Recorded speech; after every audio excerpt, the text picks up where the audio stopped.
Give us a second here, people. It's Marville time again. Welcome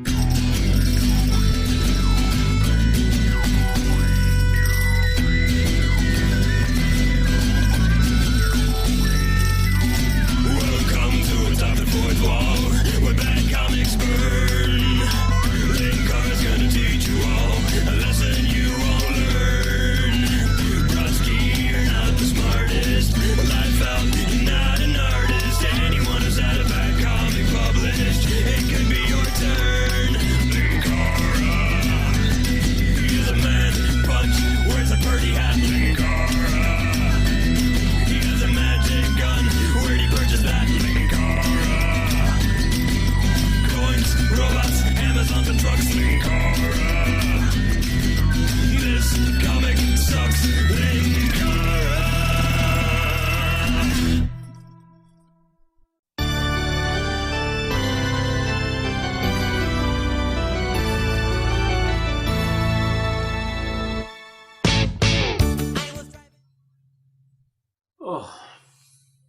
Well, we're almost through Marville. You know what? Not worth it. Oh, I've used up my alcohol budget for the next 3 years because of this comic. And it still doesn't feel like it was enough. When we last left off, we discovered that duck-billed dinosaurs could talk, and that Bill Jemis believes in myths about humanity that have been disproven several times over the years, including the "we only use 10% of our brain" myth, and the "humans are the only creatures that kill members of their own species" garbage. Although, to be fair, if you had to read a continuous series featuring Al, Mickey, and Lucy, you would be pretty used to homicidal rages. We also learned that apparently we'd blow up the Earth or something if we were smarter. Also, dinosaurs died out because their spines didn't let them be warm enough, even though evidence suggests that a lot of dinosaurs were actually warm-blooded creatures. He also claimed that mammals have a rigid, inflexible spine that somehow keeps them warm. Bill Jemis must believe that cats are mythical creatures of legend. I'm sure there was a point to all of this, but the only thing I took from it was that Al was an idiot who didn't know the dinosaurs died off. And the only person dumber than Al was Bill Jemis when he was writing this nonsense and expecting us to take it seriously. Oh, but we're almost done, my friends, and if you thought the last issue was as bad as it got, well, remember how that issue ended. Let's dig into Marville number 5. Our cover is a naked woman lying on a reflective surface. Would you expect anything less from this thing? Oh, but now it thinks it's still being a parody, because under Marville it says Originville. Get it? Just like that comic, Wolverine Origins? And this comic features Wolverine prominently? And then it's Originville instead of Origins? Do you get it? Do you get it? It's funny! Laugh! Laugh, damn you! And then stop laughing, because it isn't funny. You know, I think I may have had a few brain aneurysms while I've been reading this. Anywho, she's also holding one of Wolverine's claws, just in case we didn't get it. I mean, nothing else on the cover really has to do with Wolverine, so thank God that claw was there, or else I'd be confused. So, let's see how they screwed up the recap this time, shall we? Al drove his dad's time machine back in time from 5002 to 2002. What, don't you want to bring up that his parents were Ted Turner and Jane Fonda anymore? Or perhaps you're just afraid of lawsuits from Ted Turner's 5 actual children? Or perhaps bringing up Ted Turner and Jane Fonda and this was just idiotic to begin with. He makes friends with Mickey and Lucy and makes a ton of money in the crime-fighting business. Well, more like the crime-stumbling business, since usually it was the same guy who just kept tripping over and over, and then the kingpin they just kind of wandered into. Al is rich and famous, but he's far from happy. Well, that's because if he is famous, it's for being a colossal dumbass. In search of God and the meaning of life, Al, Lucy, and Mickey take the time machine back to the moment of creation where they meet Jack, who may or may not be God. But he is definitely a nudist considering he keeps stripping off his clothes.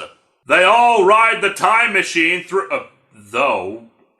that's supposed to be through, not though. But this is Marville. I should be happy they're even able to form proper sentences. They all ride the time machine through millions of years of creation and wind up here in the company of the first human being. You can call him Wolverine. Now, some of you are probably looking back on issue 4 and now today's comic and thinking to yourselves, maybe this is all still a parody comic. I mean, Bill Jemas can't be serious when it comes to Wolverine being the first human being and evolving from an otter, right? Yeah, no, he's completely serious.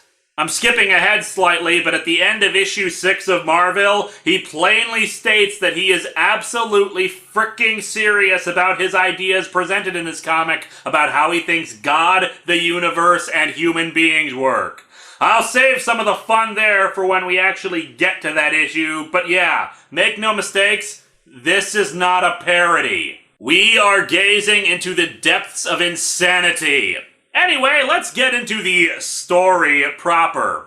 We open at 100,000 BC with the time machine sitting in the middle of a forest.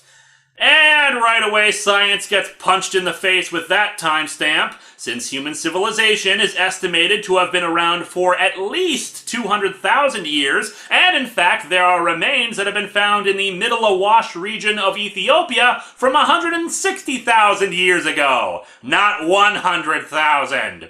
Hey, Bill Jemas, don't take science lessons from the first episode of Doctor Who! Hell, with the 100,000 BC timestamp and the time machine in the first panel, it does kind of look like the ending shot of the first episode of Doctor Who! That's not a tribute, that's an insult! Doctor Who understands science better than Marville, and remember that Doctor Who is the show that thinks gamma rays are the same thing as lightning! Point is, no! Wolverine here is not the first human being, and we did not evolve from otters! Dear Lord, do you realize we have not even started this comic yet? Hey, aren't you Wolverine? First human? I thought you were supposed to be a mutant. That's right, bub. Okay, one, this guy barely looks like Wolverine. They've got the same hair color, but he doesn't have the same hairstyle. Wolverine usually wears a mask when doing his stuff anyway, and probably the most important thing of all, Wolverine is not an otter! Let me get this straight. Oh, why start now?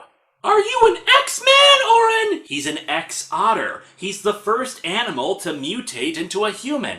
Okay, 1, no. 2, God, no. 3, that was a terrible pun. 4, no, no, no. 5, what the hell was Mickey trying to say before Lucy interrupted? He's an X-Man or what? An Avenger? An X-Force? What was your question, Mickey? And Wolverine runs out of the time machine, and we see that he has a loincloth on.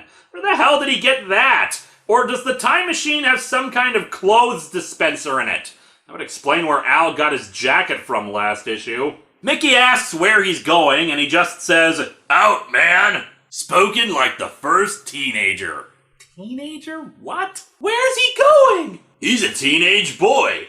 What? No, he isn't! Look at him! He's drawn exactly the same as the rest of the adults and has the standard superhero muscular structure. Hell, for a teenager, he's got a bit of a receding hairline there. He's either hungry or horny. And we see 4 cave girls running up, also in loincloth attire, while chasing after a buck.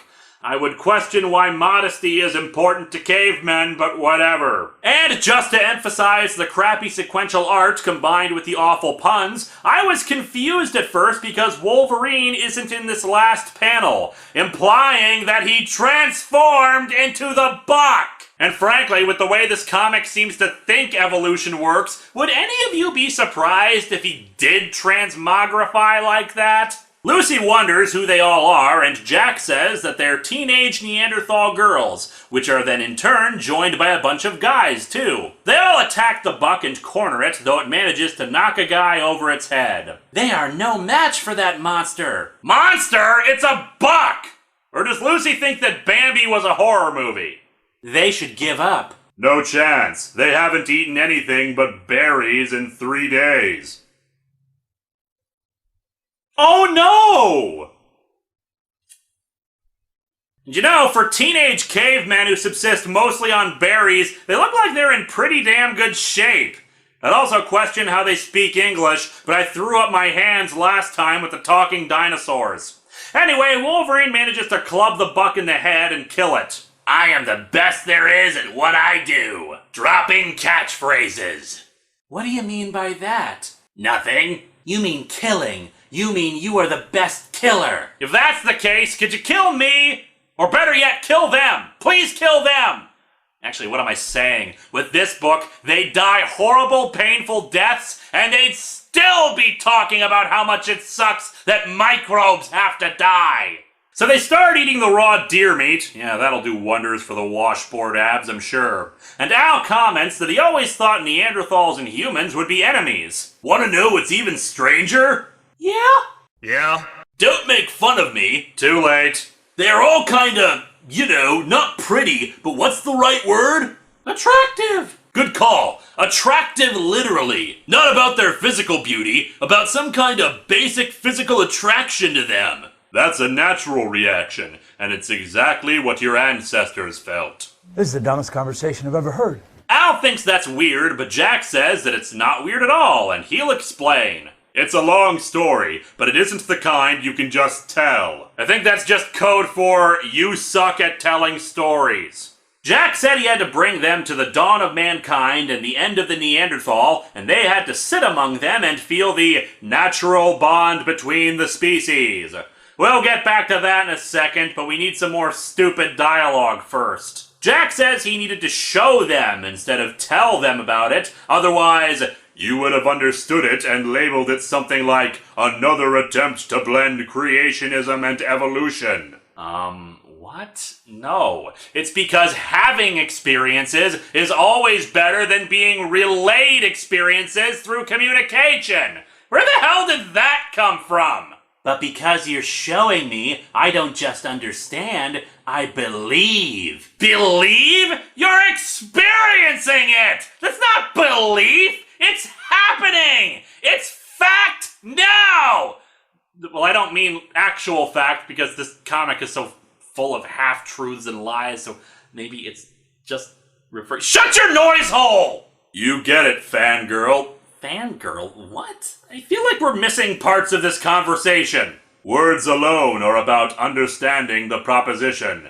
Words and pictures are about believing the truth. So you are saying that the only true path to truth is reading comic books? That's pretty much the word of God. By that logic, wouldn't silent films actually be the real path to truth? They're images in motion combined with words. Either way, much as I love comic books, if there's actual truth to something, the medium is irrelevant as long as the message is conveyed. You're just being a snob. Or do you really want to tell me that All-Star Batman and Robin contains more truths about the world than the Bible or any other religious text just because Ass-Bar has words and pictures? Or do I require a picture Bible before I'll learn the truth? Jack instructs Al to start moving the time machine forward in small time increments so they can watch the Neanderthal tribe. Apparently, over the course of 28 years, they don't actually move from that one spot. And I would remind you all that since the time machine doesn't move, they're still in New York, which is utter bullcrap, since the earliest human civilization that we know of came from Africa. And seeing all these panels of the caveman, it raises another important question. Why are they white? What? They're ancient cavemen living in Africa. Why are they white? Kaiba, stop activating the race card and listen. It's just Marville. Anyway, apparently Wolverine had lots of children in the caveman society. Those kids are so cute! Are they all Wolverine's children? That's right. I don't see any human women! Are you sure? Because the Neanderthals and the other humans are drawn exactly the same way with this half-assed artwork, so it's possible that they're there. Who are the mothers? You're looking at them. Neanderthals? Impossible! Honestly, I have no idea about the relationship between Neanderthals and other humans living at the time, so I don't know how accurate this is. I did read briefly that there's genetic evidence that Neanderthals did interbreed with other humans at the time, but I'm not the guy to talk to, and chances are this comic screwed stuff up anyway. No, let's focus on the other idiocy that Mickey has for us. Humans and Neanderthals are different species, right? Obviously. Actually, Neanderthals are classified either as a subspecies of Homo sapiens, or in some cases a separate species in the same genus. It's not like we're talking about the difference between a fish and a cow here. Well, two different species cannot mate and have fertile offspring. Obviously they can. No, they can't! That's a scientific fact!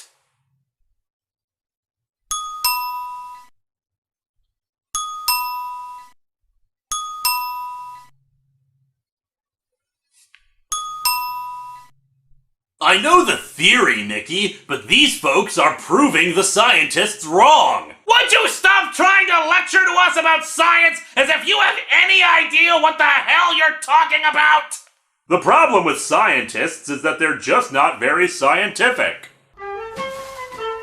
No living scientist has ever witnessed evolution. They have glimpsed at a few hundred years in time and guessed that their findings apply to the entire history of life on Earth. Yeah, we only have a glimpse at a few hundred years of our history. All those dinosaur bones or the remains that show how a few species have managed to remain unaltered for millions of years or were previously thought extinct, all are just a measly few centuries. I would set this comic on fire right now if I wasn't afraid that I would breathe in the fumes and grow dumber as a result. We'll be right back, you slifer slackers. And now we're back. I love this outfit. Jack spits out some more idiocy about not letting two different species mate, because otherwise there wouldn't be orderly evolution. Wait, I'm confused. Is this thing in favor of evolution or not? When they speculate about how the Neanderthals died out, Jack starts glowing and floating above them for no reason. Worry about how you cling to the Darwinian myth, regardless of how little sense it makes. What part of it doesn't make sense? Make up your mind about what the hell you're trying to preach here! Think about the genetic failsafes that prevent two different species from having fertile children. Genetic failsafes? You mean the fact that their biology is incompatible? That's not a failsafe, it's just common friggin' sense! Oh man, my screwdriver is incompatible with my headache pills! Clearly, God programmed them so they would not be able to breed together and have Phillips head gel caps! It took God 200 million years to figure out the DNA code for that sequence. It would fill 3 telephone books. You think that happened by a random mutation followed by a struggle for survival? What are you, a moron? Takes one to know one. He tells everyone to get back to the time machine and gets pissed off at them because they're not getting it. Perhaps it's because the people you chose to impart this to are all morons. And then suddenly, when Mickey talks back to him, he's all smiles and hey, it's all good. Mood swing much there, Jack? And he decides to tell them what the real point of all this is. You ready? Because this is a treat. You and Al and Lucy are all rich and famous in your time. And in your time, the world is heading toward an all-out war. If the 3 of you can understand the roots of war, maybe you can work to prevent World War III. Yep, the entire point of all of this is that Al, Lucy, and Mickey are going to stop World War III. I repeat, Al, Lucy, and Mickey are going to stop World War III. Unless it turns out that they are the greatest rock band in the history of the world and it unites Earth in peace and harmony, it's clear that with these Nimrods at the wheel, we can pretty much kiss our asses goodbye. And now it really gets good. I like to think that the artist just got bored drawing this because the next panel is just text. Like with issue 3 when it was the text over the pictures, only now it's just a big sky blue box with dialogue. Or maybe it's because this whole thing is really damn wordy and there's no way they could fit all this crap into the pages. After millions of years of genetic diversification, the perfectly matched male and female Neanderthal partners got together and produced the first human son, Wolverine. No, some dickheads picked up an otter from the Jurassic period and it evolved into Wolverine. You can't contradict things you wrote into your own damn story. Jack brings up the classic which came first, the chicken or the egg question, and Mickey says that the answer is that the mother chicken was a whole different species. So humans were raised by animals. Like Tarzan isn't a fantasy, it's a memory. I need a moment of silence so I can get into a meditative state where I block out any and all irritating white noise. I call it my happy place. Oh, and there are 2 panels like this. They couldn't contain all this idiocy in one. Next, they state that Wolverine's DNA was disseminated throughout humanity, and that evolutionary enhancement can only come if we diversify from Wolverine's original human genes. And the best way to do that is by mixing and matching millions of gene patterns from the species. Wait a second, that's the premise of the New Guardians!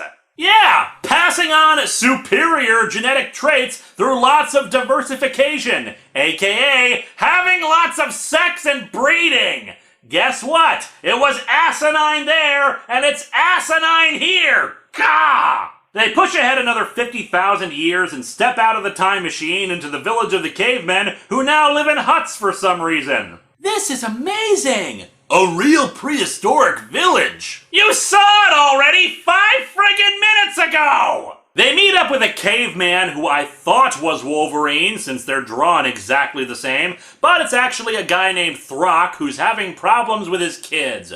One is helpful and contributing, and the other is an asshole. Jack says that it sucks that parents have to fight with their kids, but they need that in order to force the kids to go off on their own and diversify the gene pool.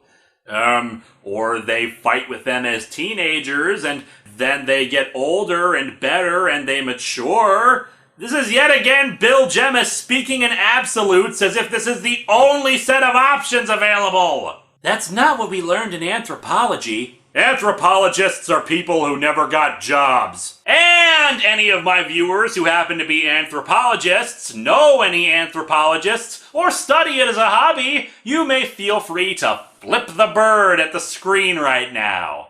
Don't worry, I know who it's meant for. The key is testosterone. You need all that testosterone to keep them moving, to keep mixing up the gene pool. So testosterone is God's vector! Well, that makes God as my co-pilot take on a whole new meaning. So as they get ready to see a village meeting, Al decides to say something stupid. I'll give you a moment to recover from your surprise at this. He says that the idea of fathers arguing with their sons is the true meaning of Spider-Man. That it isn't, with great power comes great responsibility, it's that Peter Parker never got a chance to make up with Uncle Ben after the argument he had with him. And you've gotta love how Bill Gemmis didn't know a damn thing about the company he was vice president of, since that's a revisionist version of the story, particularly for the movie, since in the original comic, Peter's relationship with Uncle Ben was cartoonishly perfect! Oh, and it turns out Wolverine is immortal, since he's still a part of the tribe 50,000 years later. Oh, what fresh hell is this? Is he immortal? I get it. He is immortal, but not because of the healing factor. That's just a metaphor. He is immortal because he was the first human, and his basic genetic code lives on in all of us. There is logic in what he says. So here's the question we've been tiptoeing around this entire time. Does Bill Jemas not know the difference between fantasy and reality? Because he keeps proselytizing in this book about how Wolverine is responsible for all of us. Does he not know what fiction is? Does he think that all the Marvel superheroes are real? I mean, even for a metaphor, he just stated that the dude is immortal because he was the first one. Does he think that the Wolverine or whatever is still walking around today? I mean, that only makes sense if you go by Babylon 5's logic for the first ones. And again, that's fiction. You know, not real, make-believe. Oh, and let's add some more gravy on the Bill Jemas doesn't know anything about the company he was running. They continue to talk about Wolverine's beginnings here. All that X-Men stuff came later. That's not about this Wolverine. This is the first appearance of Wolverine, when he was roaming the wilderness. Hey, Billy Boy, that comic name you were parodying, Wolverine Origins, that was a comic that was detailing the actual backstory of Wolverine, including his childhood. Spoiler warning, he wasn't a friggin' caveman evolved from an otter! So what's the meeting all about? Wolverine wants to start a war with a neighboring tribe over very basic reasons, like, they threw rocks at us and are jerks. Yeah. Wolverine also has multiple wives, the main one of which argues against the war, and for some reason she is wearing jewelry, despite this being a Stone Age civilization with limited tool use and no capability of producing earrings. And now it's time for Cavalcade of Reasoning for War, wherein they consult multiple people for different reasons why they should go to war. We've already seen because they're assholes, but next up is the village elder who says the land the other tribe has belonged to them before. The wife points out that they're nomadic and have pretty much lived all over and no one spot is theirs, and there's better land up the river anyway. And then there's the medicine man, who says the other tribe has evil spirits, thus bringing in the religious reasons for war. Well, congratulations! They've figured out the origins of war, and thus they can stop World War III or whatever. Comic over? Please? Please just let it be over. And then they actually go to fight with our protagonists watching and partying, and most of the fighting is just them giving each other wedgies or kicking each other in the crotch. Oh, and the women are cheerleading, thus ancient cheerleaders. Don't tell me these guys are fighting to impress the cheerleaders. What could be more impressive? Ooh... Watchmen, pizza deliveries in 30 minutes or less, disposable cameras, fast food drive-thrus, cellular telephones, Godzilla movies, Beanie Babies, digital watches, my DVD on sale now, Mr. T, parkour enthusiasts, cancer researchers, Stephen Sondheim, the miracle that is everyday existence, and the 2nd, 3rd, 4th, 6th, and 8th Star Trek movies. There's more, but I think that covers a wide range of things in particular that are more impressive. And so the point of all this is that war is just a big game to them. They don't kill each other, they just beat each other up and no one really gets hurt. Then the asshole village elder and medicine man arrive and say they have to have another war, and Wolverine's wife says they just want to meet new girls in another tribe because they never got to get laid. So Wolverine puts it up for Democratic vote and he wins. And that was the first and last time the world had world peace. What happened? Peace stopped winning the votes. What happened? Religion happened. Patriotism happened. Voting stopped happening. Well, thank you for that gross oversimplification and inaccurate look at the world and human beings. I hope you step on a Lego brick in the middle of the night. Lucy wants to know more, and it's time for some good old stupidity for the last 4 pages with lots of text jammed in to try to get the point across. In particular, drawing religious symbolism and how Jesus died for peace, and everyone takes advantage of the message in order to be assholes to each other, and apparently if people just decided not to fight each other, people can have lots of sex. I don't even know where to begin. Who believes this kind of garbage?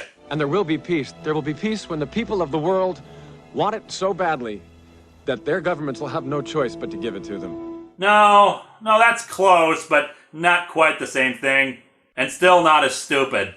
Anyway, it's time for the big message. Al says that he was right before, that with great power does come great responsibility, and it's all about sacrifices. Real heroes make sacrifices and devote themselves to their fellow man. Well, thank you for wasting 3 frickin' comics on that question when I could have said that to you without all the horribly inaccurate science and pseudo-philosophizing. Jack asks Lucy if she gets it, and she says her original concept of creation was right, that God planned evolution and mapped out genetic codes.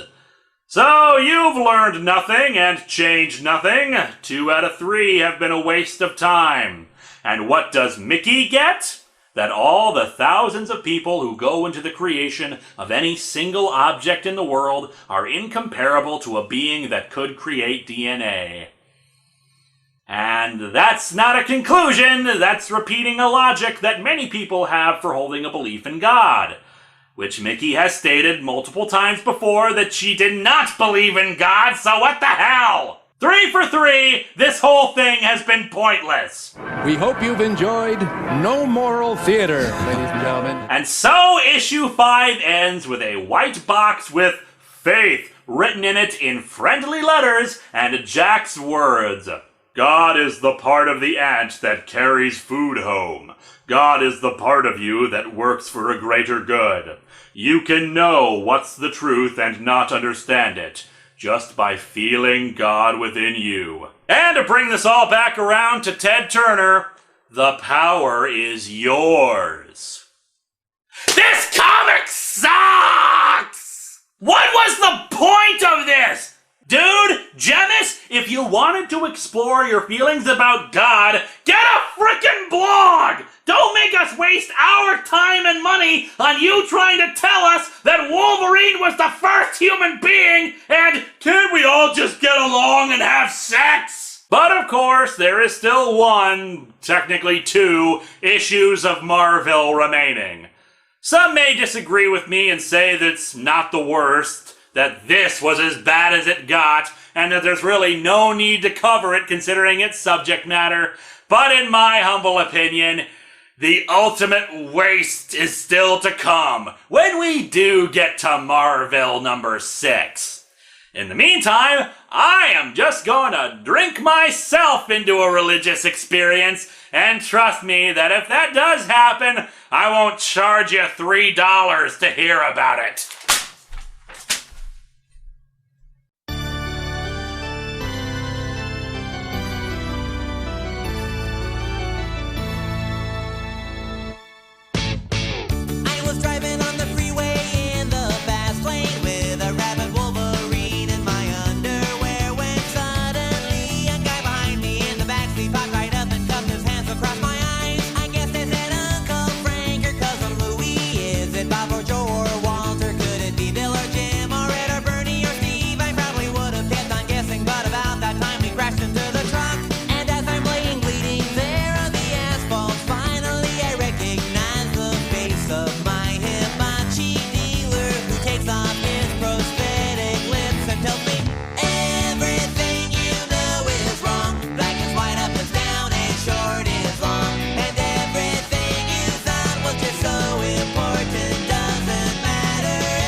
How's it going? What is the meaning of life?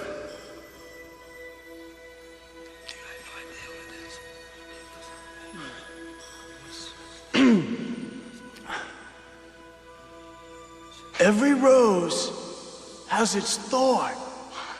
Just like every night has its dawn. Just like every cowboy sings a sad, sad song. And yet this scene is infinitely more profound than Marville will ever be.